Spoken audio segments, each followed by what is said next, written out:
Ibram Kendi. Many of you may have heard of him because he's written books about what it means to be anti-racist.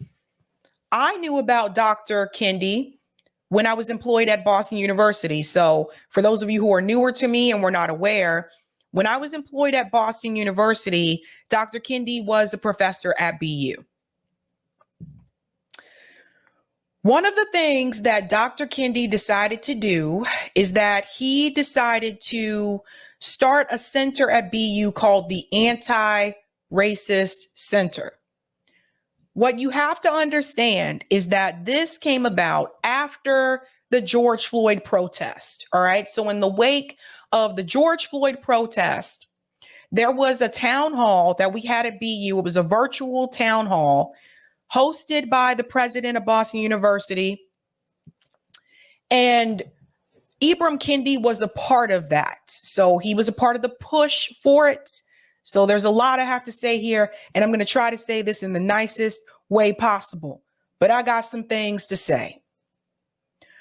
When it was announced that this center was going to open, the first thing I thought was, well, it's nice that Boston University is finally going to acknowledge some of the disparities and some of the racism at this damn school, at the university. A lot of those things were talked about during that virtual town hall that we had at BU. So there was a lot said. There were students that spoke up, previous students, there were staff members, there were professors, all talking about their experiences. And it was eye-opening for some. For those of us who had experienced it, it wasn't really eye-opening to us. We already knew those things were happening. So in the wake of the George Floyd protest, this idea of an anti-racist center at the university, at that point in time, it seemed like a good idea. But then came the question of funding. And this is when I thought that shit would hit the fan. Because as someone who's worked on the finance side at these universities as well, I can tell you universities do not manage money well. It's been a problem for a long time.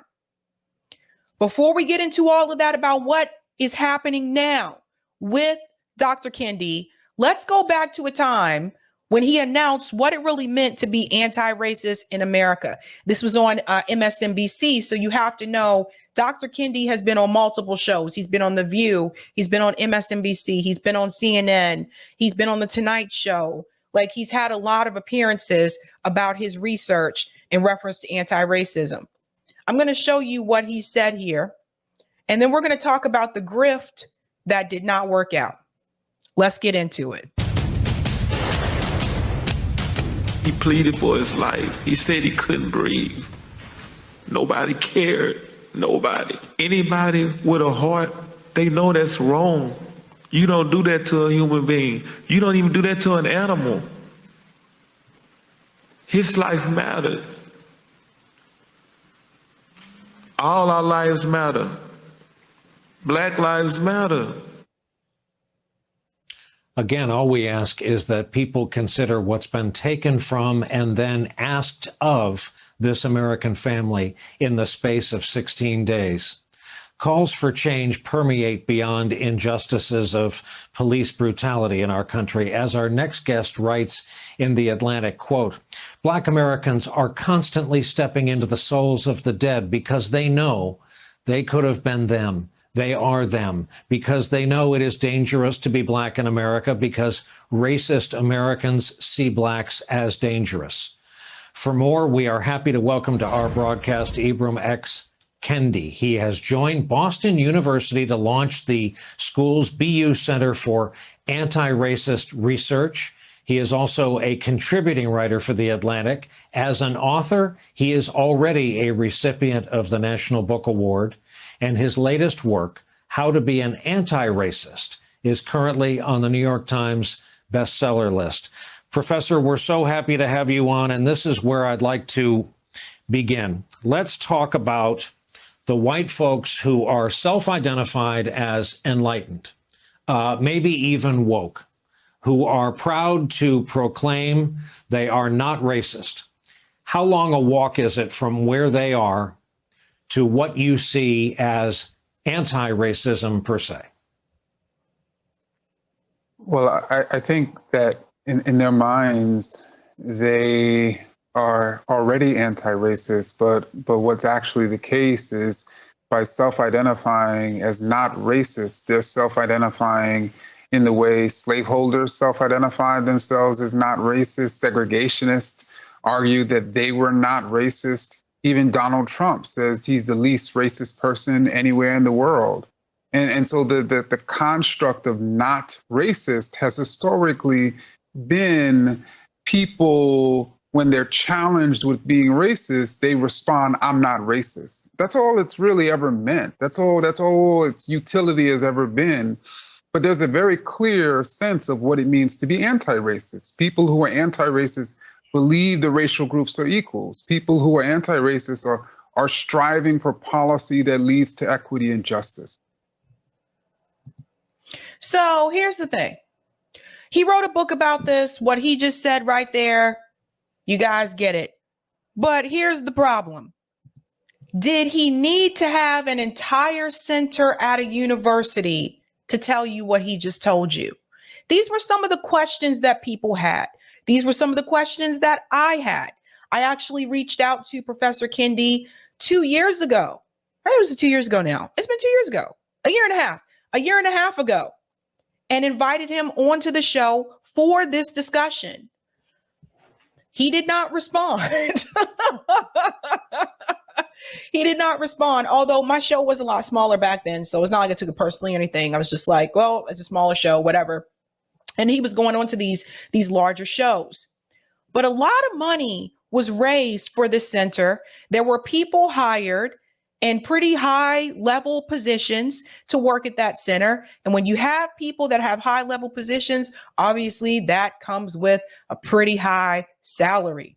Now, all of this money, $43 million for this center that apparently did not really produce anything.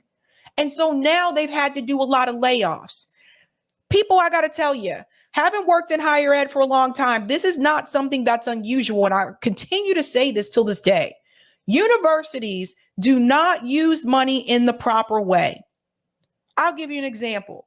The president of Boston University makes over $2 million a year. I think he took a little bit of a cut during the pandemic to help prevent some of the layoffs that were going to happen. But why is a university president being paid $2 million a year to begin with in the first place when the university already pays for their housing? The house that the president stays in is paid for by the school. He doesn't pay a mortgage.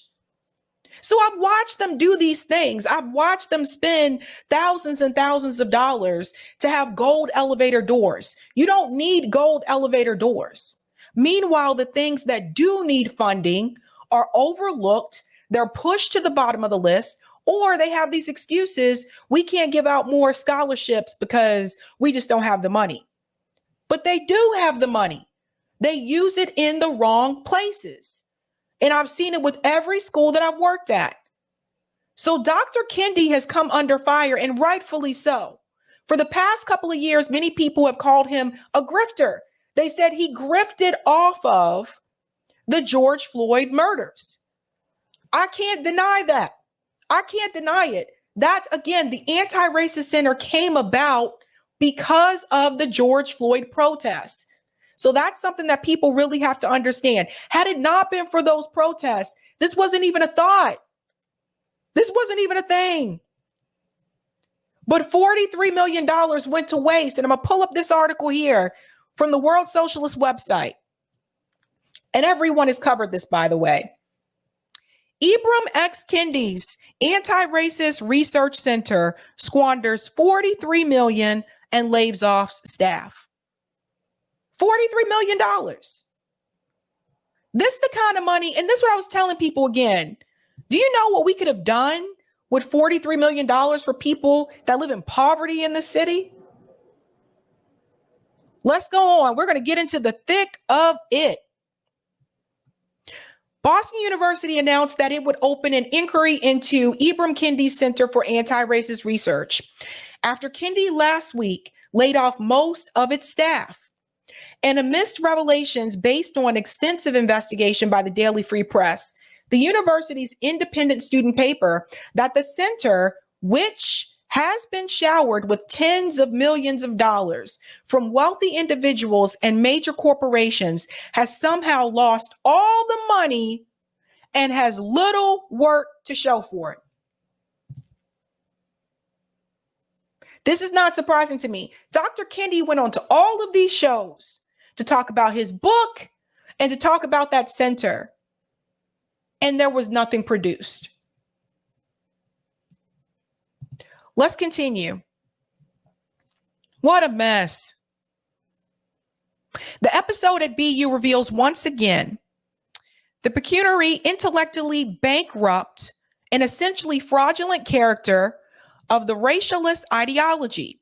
It follows exposures of another duo of celebrity, anti-racist Nicole Hannah-Jones and Ta-Nehisi Coates, who have likewise accepted millions of dollars from corporations for an institute at Howard University that has produced negligible work, as well as ongoing revelations that Black Lives Matter, presented to the public as a movement, is little more than a hollow shell created to disorient the youth and suck up corporate cash for personal use of the grifters who run the organization. When we say Black Lives Matter, we're not talking about Black Lives Matter, the grassroots activists. We're talking about the organization that bought a $5 million house. All of these things can be done without you asking for millions of dollars. You can educate the people about what it means to be anti-racist without asking for $43 million. Let's keep it real, people. That's what grassroots people do. Those of us who are organizers like myself, I don't have millions of dollars. When we do mutual aid, are we asking for millions of dollars? No, you can teach this stuff to people without that type of money coming in. The episode shines a light on the seedy underside of racialist politics, which has elevated to the status of an official ideology of American capitalism in the wake of the killing of George Floyd on May 25th, 2020. The Trump administration responded to the Floyd protest by threatening to invoke the Insurrection Act and, in effect, menacing the population with a presidential dictatorship. But decisive ruling layers favored a different course. The Democratic Party, the military, the corporations, the universities, and most of the giant media monopolies responded by embracing racialism and by deepening the war drive against Russia, which now bears its bitter fruit in Ukraine. Emblazoned across platforms, ranging from beer commercials to professional basketball courts to streaming media, Black Lives Matter. Americans were told the decisive issue is not police violence or the capitalist system it upholds, but anti-Black racism. And this is something I want to point out as well. I'm going to show you a clip from Dr. West's response about Ibram Kendi in just a second. What tends to happen is that some of these organizations have found a way to profit off of race. They're not addressing the capitalist structure that goes along with it. And this is a big part of the problem. So Black Lives Matter, the organization, not the activists on the ground, but the organization found that it was profitable to talk about race and Black Lives Matter. Nicole Hannah-Jones found that it was profitable to talk about it. Ibram Kendi said it is profitable to talk about it. So they found ways to make money off of it. Meanwhile, the problem persists because they are not connecting the racial issue with capitalism. And this is something that a Marxist would tell you. And I started to make this connection myself. How is it all these people who are saying we got these issues with police brutality, we have this issue with race in this country, but all these same people are still supporting Democrats? Ibram Kendi was on the stage at the panel in Somerville, Massachusetts, that the squad came to. He was there supporting the squad, still supporting the Democratic Party. Who's giving more money to the police? Nicole Hannah-Jones still supporting the Democratic Party. Black Lives Matter, the organization, still supporting the Democratic Party. So if you are serious about addressing police brutality and addressing the racial issues in this country, why would you be supporting a political party that actually gives money to and approves legislation for the oppressor instead of those who are oppressed? You see, that's how you know these people weren't real. Because real grassroots organizations, they're not connected to a political party. The people on the ground doing the damn work, they're not telling you to join the Democratic Party. They're not up there saying, yes, let's applaud the squad, which Kendi was doing. These people voted for increasing police budgets. Let's go on. Let's get back to the center. It was in this immediate context of summer 2020 that Kendi was gifted the Center for Anti-Racist Research at BU. Indeed, the center was announced just 10 days after Floyd's killing. What I tell you, I told you guys, I remember this. With protests still ongoing, Jack Dorsey, the billionaire founder of Twitter, handed over $10 million. Major corporations followed suit, and soon Kendi found himself sitting on a mountain of cash. But what were Kendi's qualifications? He was the author of 2 books that had been heavily promoted in the media, Stamped from the Beginning and How to Be Anti-Racist. The former, very much like the 1619 Project, argues that racism is an immutable feature of American society stretching back to the Enlightenment, which the author views to be a racist conspiracy. The latter falls into execrable self-help genre and reliably lucrative branch of American publishing. So ideally, what you have are people who wrote books, and all of a sudden they're seen as an expert on this issue. The fact that the university were willing to just hand over an entire center to someone who simply wrote a book, that was questionable. And you have to think about the timing. It's not like this center started before the George Floyd protests. It started because of it. So essentially what you had with Ibram Kendi was an academic version of Shaun King. Shaun King, who also found a way to profit off of Black death, police brutality against Black people, and Black pain. People have realized that this has become a lucrative business. And the problem with the racial issues in this country have not been solved through all this cash that has been thrown their way. The problem still exists because they never made the connection to racism and capitalism in this country. And if you cannot make the connection, then you are refusing to admit that the system itself that is problematic is not just the system of race and systemic racism, but the problem itself comes directly from capitalism. Without capitalism, there is no systemic racism. They don't talk about that. Let's continue. Like all such books, Kendi argues that racism is essentially an individual matter. If white people of good conscience take certain steps, including, of course, purchasing his books, only then they can move towards casting off their inner racism, which, like repentant sinners at a camp revival, they must first admit. In Kendi's view of things, the very worst type of white person is the sort that does not see her or himself as racist. So let's talk about something for a second. It almost kind of reminds me of AA, right? When people go to AA, what do they tell them? First, you have to acknowledge that you are an alcoholic. That's kind of the approach Kendi took. Like, first, you have to acknowledge that you're not anti-racist. Let's continue.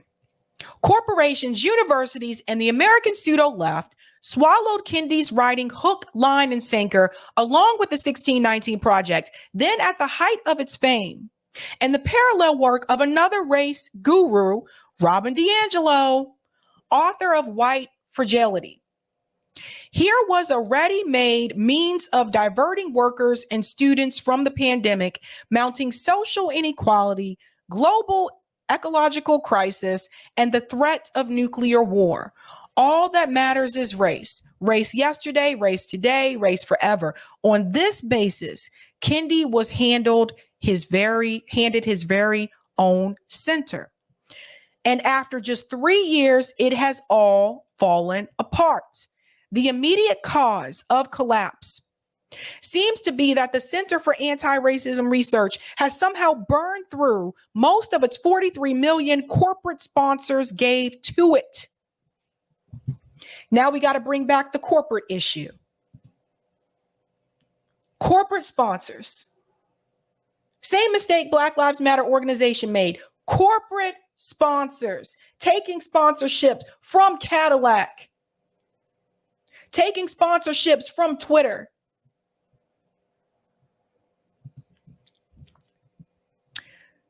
Starting 2 weeks ago, Kendi hosted a series of Zoom meetings in which he laid off almost all of the center's workforce, reportedly 20 to 30 employees. Now, let me explain something. Having worked at BU, yes, layoffs do happen, but it is not common to have 20 to 30 people laid off from one center at the same time. That's probably what prompted the investigation. Sounding very much like a corporate PR spokesman, Kendi said that the firings pained him terribly, but the firings raised an obvious question. What had become of the $43 million? I don't know where the money is, said Seda Grundy, a sociology professor who had a position in the center for a year. Grundy revealed that she had raised concerns with BU administration almost 2 years earlier. In a December 2021 letter to Provost Jean Morrison, she pointed to a pattern of amassing grants without any commitment to producing the research obligated. Let me highlight this. Another common problem. All this grant money coming in and no production. She added, to the best of my knowledge, there is no good faith commitment to fulfilling funded research projects at the center. Grundy says the center retaliated for her whistleblowing by refusing to offer a renewal of her affiliation. This is what they do. So the moment she said she went to BU administration, I was like, well, that's a red flag. Because I can tell you from personal experience, whatever you do, don't go to administration. They're not going to do anything. They're not going to do anything to the person that's the problem. If anything, they're going to try to remove you. You're going to be seen as the one that's problematic. Don't go to HR either. Just keeping it real. But obviously, there were concerns raised 2 years ago. What happened to all the money? Another faculty member affiliated with the center, political scientist Spencer Piston, told BU Student Paper that it has been a colossal waste of millions of dollars. It's pretty hard for me to imagine they blew through 30 million in 2 years. That's coming from Philip Copeland, also a professor at BU School of Social Work. There's been a lack of transparency about how much money comes in and how it's spent from the beginning, which comports with a larger culture of secrecy. And that's across the board, bruh.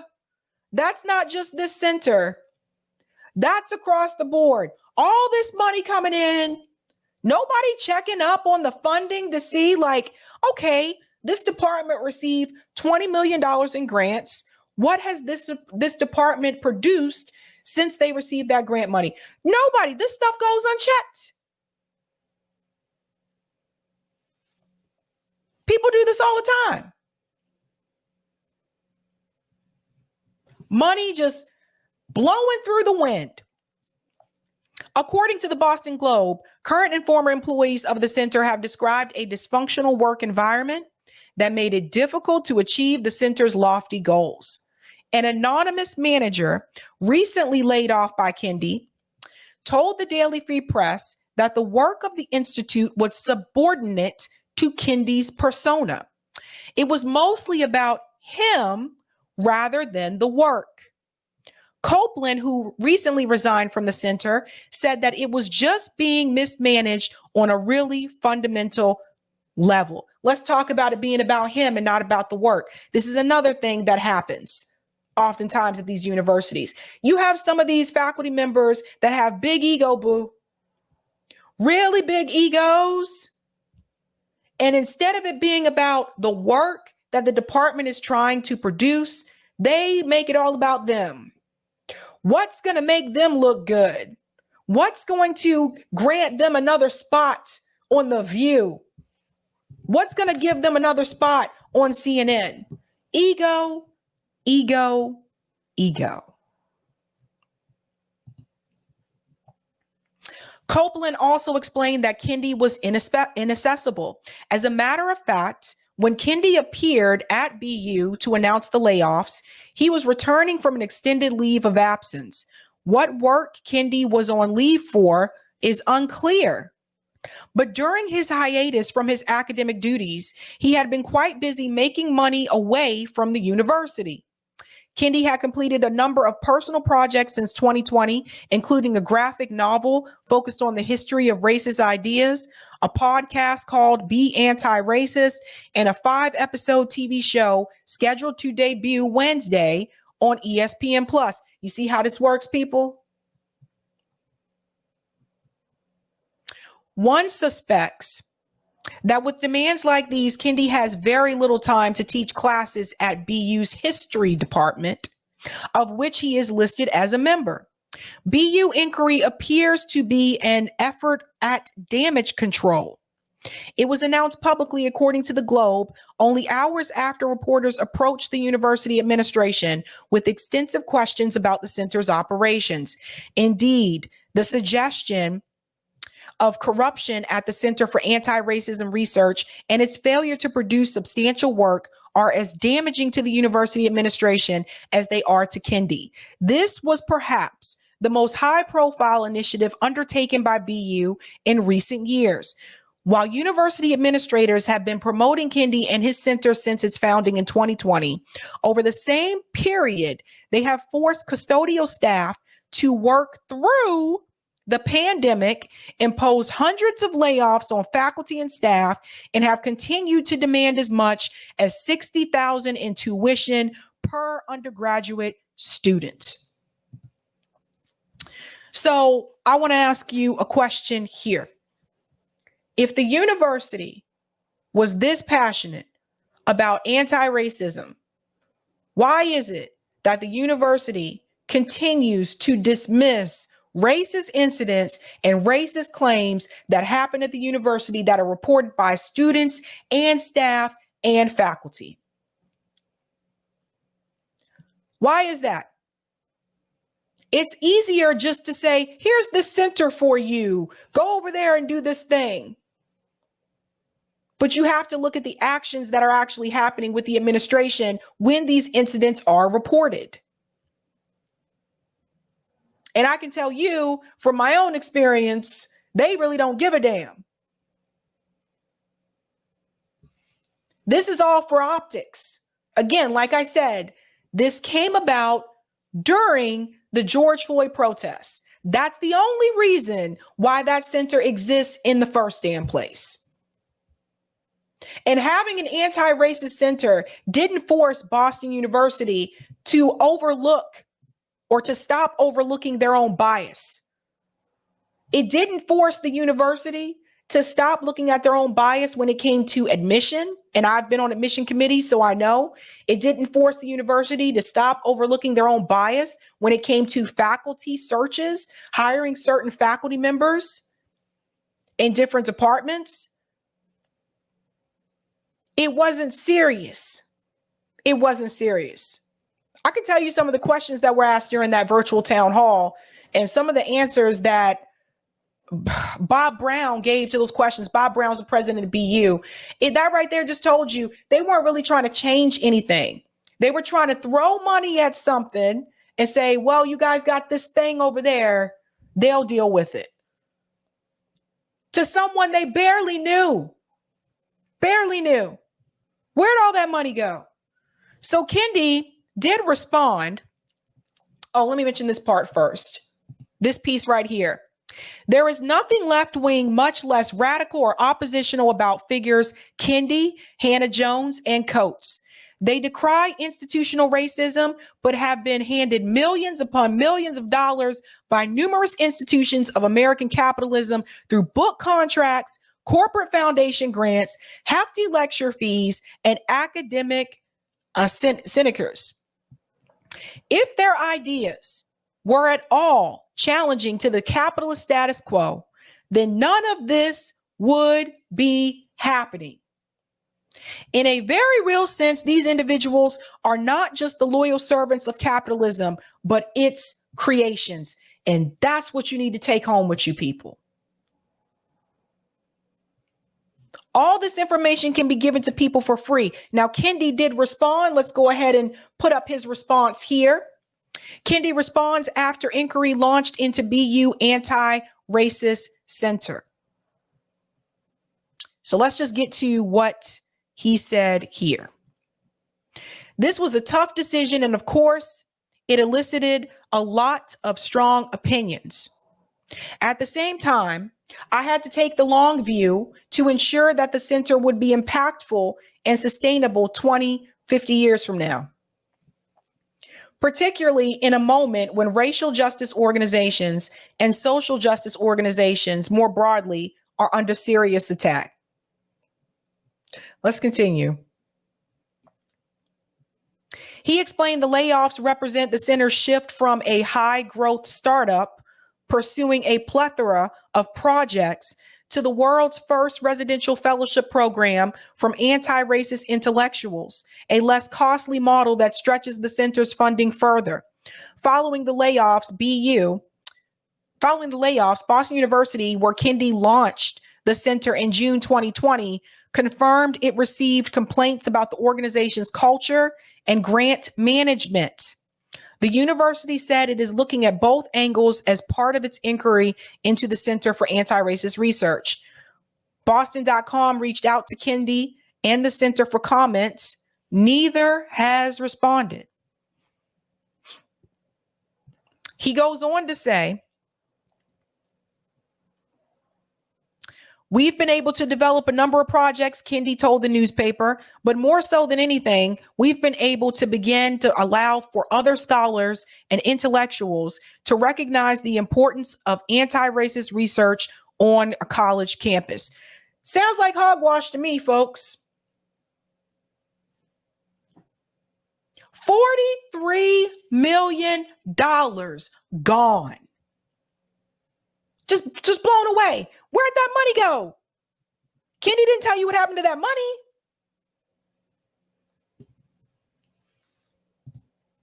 It's just, this is so vague. This is so vague. Anyone can be doing research on anything now. People just throw millions at the, let me tell you what really happened here. He saw a way to make a lot of money off of the George Floyd protests. This is not to say he doesn't care about racism in this country. I'm sure he does. But he also cared about finding a way to profit off of it. You don't blow through $43 million in 3 years, boo, as particularly at a university. He says it operated like a startup. This is not a startup. This is a university. This is an academic institution, which you knew a lot about because you were already a professor at the school. Cornel West responded to this. I want you to hear what Cornel West had to say about Ibram Kendi. Listen to this. This was an interview or part of an interview that Cornel West had with, where's his name go? Norm Finkelstein. Listen to what he said about Kendi. Unfortunately, Brother Kendi himself, you see, I think historical sociology Marx and Weber and Durkheim and Du Bois, Simone de Beauvoir and others, that's absent in his work. It's not there. And therefore you end up with what I'm calling this fetishizing of rich. Same is true with Brother Coates. And Brother Norman makes the case of both of them in that regard. I know, Brother Norman, you spend so much time. I mean, I must say, that's a whole lot of time reading. Then when you juxtapose it to Du Bois, you're like, oh my God.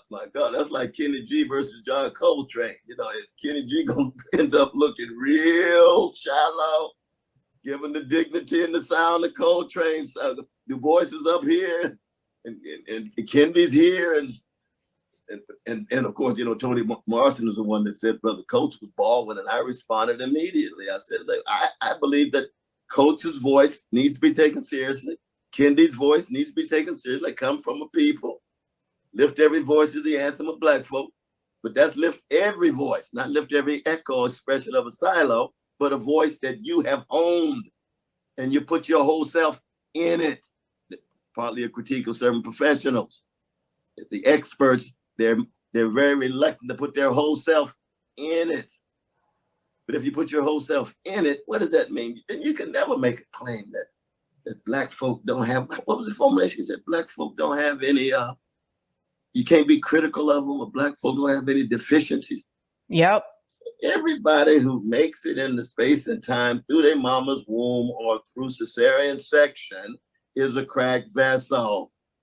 They got a whole lot of work to be done. They got a whole lot of maturity to undergo. Shakespeare says rightness is all. That's what he means. Nobody's born right. You got to undergo unbelievable discipline and contestation and self-criticism in order to find your voice. As an intellectual, a human being, a musician or whatever. And so my context is just very different than Brother Kendi. But Kendi is like Coates. They are very much signs and symptoms of a culture that evolves around the reifying and the fetishizing of categories like race. Now, it generates tremendous monetary gain because so much of it is market driven anyway. Commodification is just ubiquitous.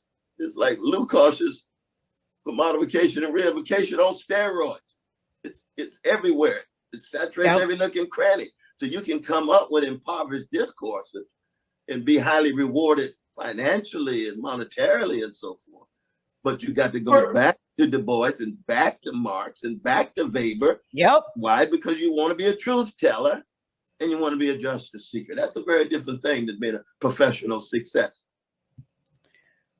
Preach. And that's a big part of what's missing. That's a big part of what's missing. Like I told you guys before, like, how you gonna, you can't just talk about, like, yes, racism is an issue. Yes, that is something that needs to be discussed. We have a problem with that in this country, but not just this country, a lot of countries around the world. But if you don't make the connection back to capitalism, you don't make that connection in relation to like Marx's theory. And then I see you guys on stage with members of the squad, and I see you guys out there supporting like people like Joe Biden and stuff. I'm like, no, why would you prop up, endorse the same people who are oppressing the same people you're supposed to be fighting for? Not only just the same people, but the same institutions and the same parties that are oppressing the same people that you say you care about and you're fighting for. Why? Because if you go that whole route, that whole 360 route, and you include all of that, it's not as profitable. If you're focused on just trying to make the money off these projects, which it seems like Kendi has been focused on that, you missed the whole plot, bud. I knew that center was going to be a waste of money. I knew it because I know how they waste money. I've been through that before. MIT was a little bit more disciplined, but that's because there's a science and math and they have to produce something, right? Like they have patents. But with BU, I watched them just blow through money, man. And nobody knows. Nobody knows where the money went. So if Dr. Kendi really cared about teaching people to be anti-racist, first of all, you don't need $43 million to do that. And two, you just laid off all those people because you blew through the money and you didn't produce anything. And three, what did the woman say in the article? It was about him, not about the work. Ego. I invited him on for interview. He did not want to, apparently. And here we are.